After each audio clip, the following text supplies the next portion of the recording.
What's up, guys? Welcome back to the channel. Did you miss me? I've been having a little bit of a break on the channel this month, and I have a pretty sweet review here for you today, and I'm happy to have another DJI Quad on the channel. This is great because this is the Kopis2 HDV with this super nice case from Holybro.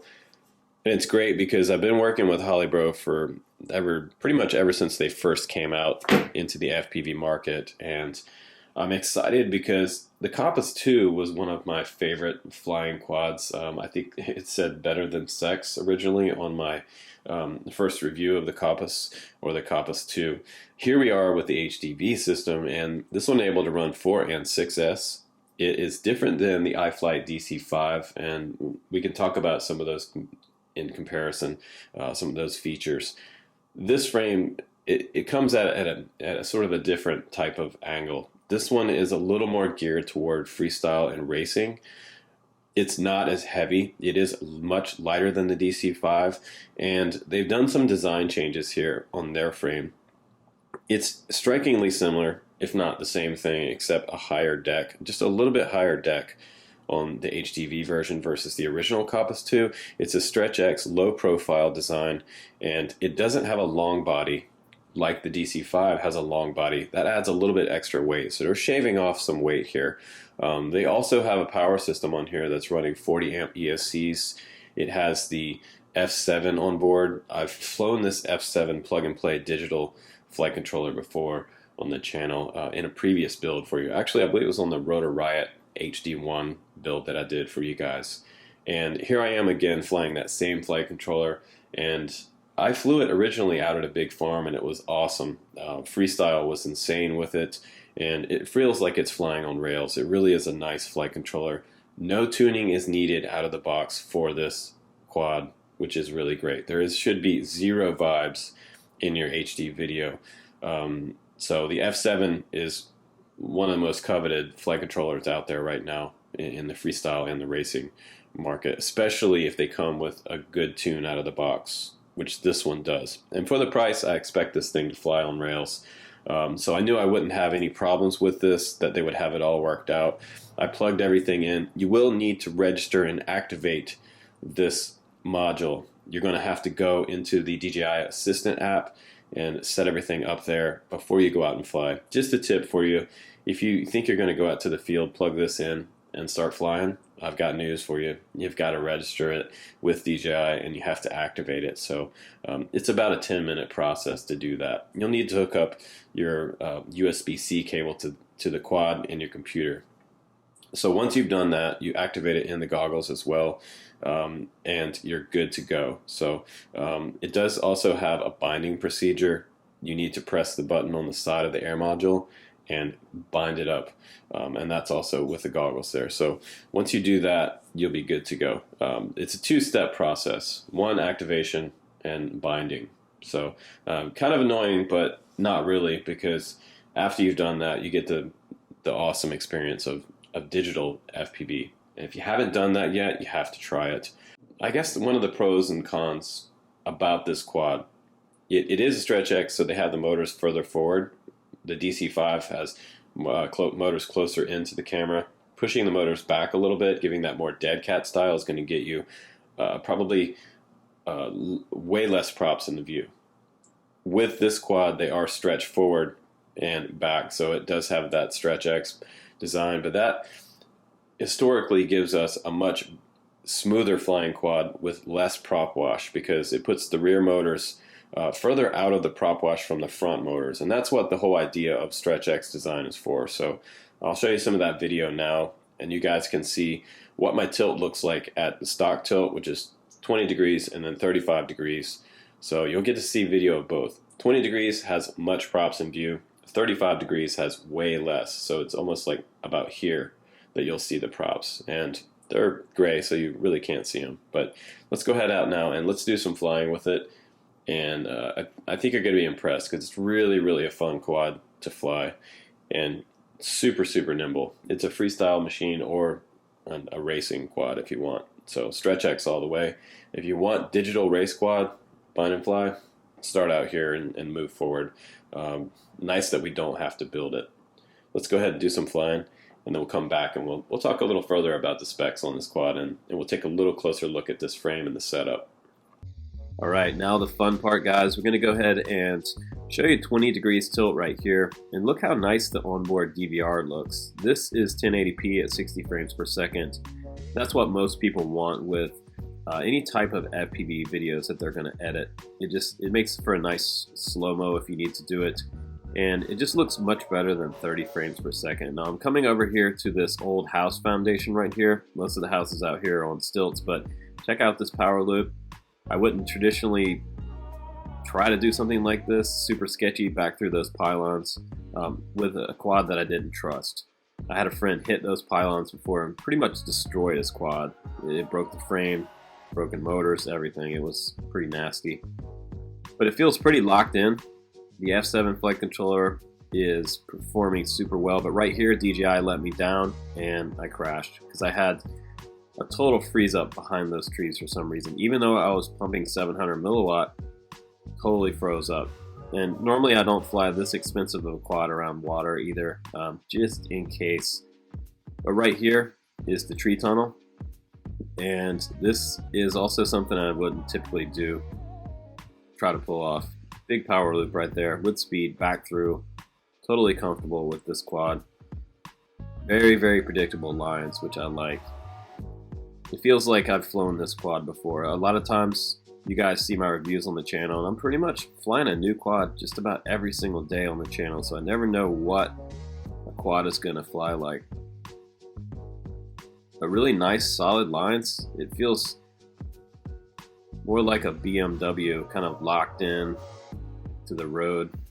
Low profile tires just screaming through the curves. And if you want to get up high and do some high video, this is not really a cinematic quad by any means, but you can get some nice shots with it. Really nice sunsets about to happen here. Look at all those vacation houses down there. Lots of tourists out here on the island. But again, tons of sand spurs out here in this spot, and I trust this quad that I can make my lines without crashing. If I crash, there are 1,000,001 sand spurs and what we call prick-apart pads out there in this field everywhere. Nice little gap right there. Back up high, looking at that sun going down. Such a beautiful place to fly. And this is what I expected, guys, with something that I was going to have fun with this afternoon, and it ended up being a really nice afternoon to fly. I had tons of batteries, and I had a good time with it out here, and I didn't have to worry about crashing too much. And I have that new update on the DJI goggles, so now I can really crank it up, where I can also do 200 milliwatt and 500 milliwatt. The new update's really nice, so if you have the goggles, I'd recommend doing that. But a very predictable quad. It's like I've been flying it forever. It does really, really nice right out of the box without any tuning needed, which is freaking awesome. So it was a really nice day to fly this one. So let's go ahead back now and give you my final thoughts about this quad. Look at all the sand spurs on my shoes, man. This place is crazy. All right, guys, welcome back from the flight test. That was a lot of fun to fly this quad out there. There were more cactuses out there in that field than I think I've ever seen. There's something going on with cactuses right now because I came back out of that field just covered in sand spurs, and I had cactuses like up to my back. There was one on my back. Somehow it jumped all the way up and stuck me through my shirt. But yeah, that's the chances you take when you're flying. But I think that the performance of this quad is probably what we should talk about the most as far as the power and the performance of this quad. If you're going to fly it on 6S, it's going to go through the roof. You don't have a lot of extra weight here on this quad because you don't have to add a GoPro in here because you have the HD system on board. And it's also designed to be more of a freestyle quad than like the iFlight DC5. So if you were going to ask me which one should I buy the Kopis2 HDV or should I buy the DC5 from iFlight? It depends on what you want. If you want more of a filming rig, I would probably go for something like the DC5 or the DC3 with that dead cat style frame. This one is not that. This one has that traditional race and freestyle frame setup like we first talked about in this review. It has that motor forward design, which does put a little bit of props in view, but if you're used to flying around 30 to 35 degrees tilt, that shouldn't be a problem. But what we have here is a much lighter quad than the DC5. I mean, it is super lightweight, so very slender arms. They're all replaceable in here as well. And on the bottom of the frame, this is pretty sweet. Everything is recessed. We have recessed hardware here, for the exception of the motors. Those are nice beastie bolts holding on those T motors, the Pro 3s. I love these motors, 1750 kV, all ready for 6S. And their new prop is super slender, so that's going to give you a pretty good flight time versus a super wide cord prop, which is going to just eat more of your battery. You will get a little bit better punch out in the corners with a thicker cord prop, which a lot of race guys do prefer. But for freestyle, it's just going to give you a little bit longer flight time out in the air, in the field. So we're just going to put it on the scale here and give it a dry weight. That's without the battery. So 372.8 grams. That's pretty awesome.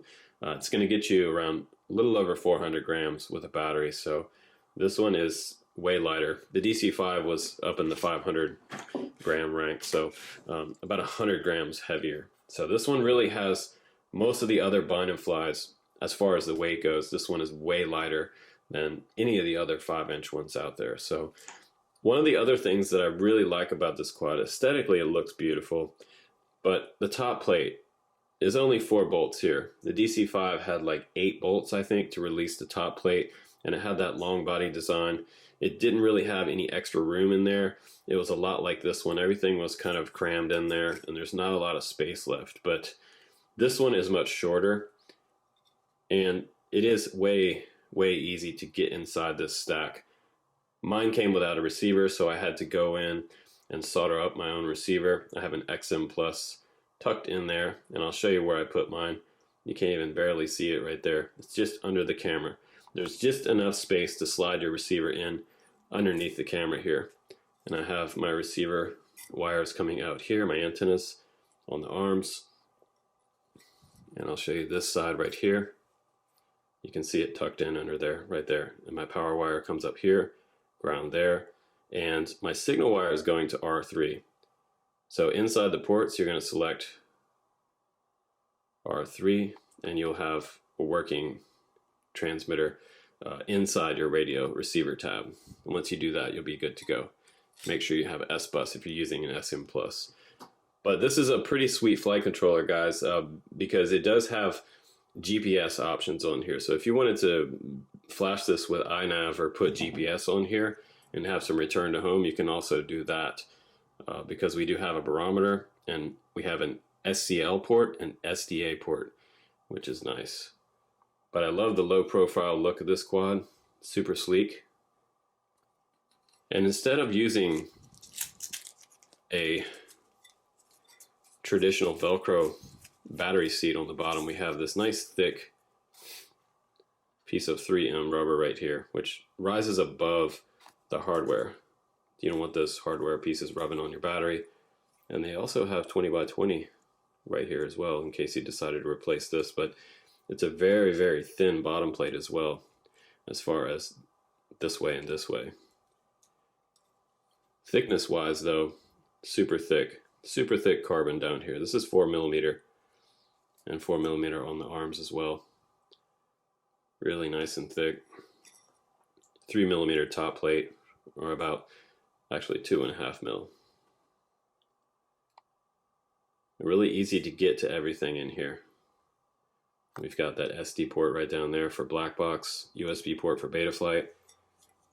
And we have 3 different spots where they put their own TPU mounts here.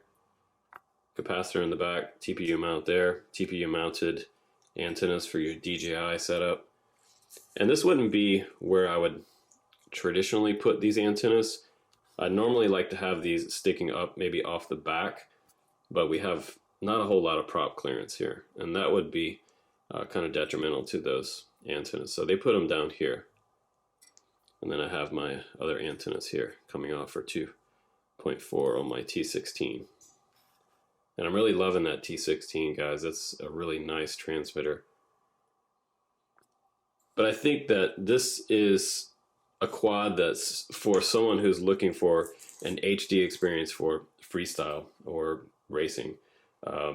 Definitely a much different quad than what I've seen released previously. Everyone else seems to be taking the sort of cinema approach, and it's nice to see someone kind of tackle a race quad design.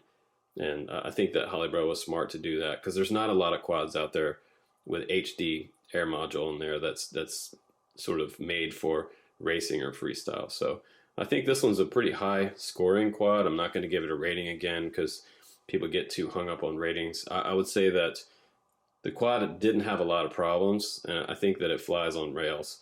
So if you're looking for something that's going to really make you excited as far as performance wise, this is one of the best performing DJI bind and flies out there on the planet. It performs better than the DC5. So fast, furious, sleek, with virtually no prop wash. So it's a really high scoring quad on the channel. But thanks again for watching this review, guys. This has been my Kopis2 HDV review. It is definitely for the guys who are looking for a performance digital system. I'll see you on the next one, guys. Take care. Be well. Happy FPV.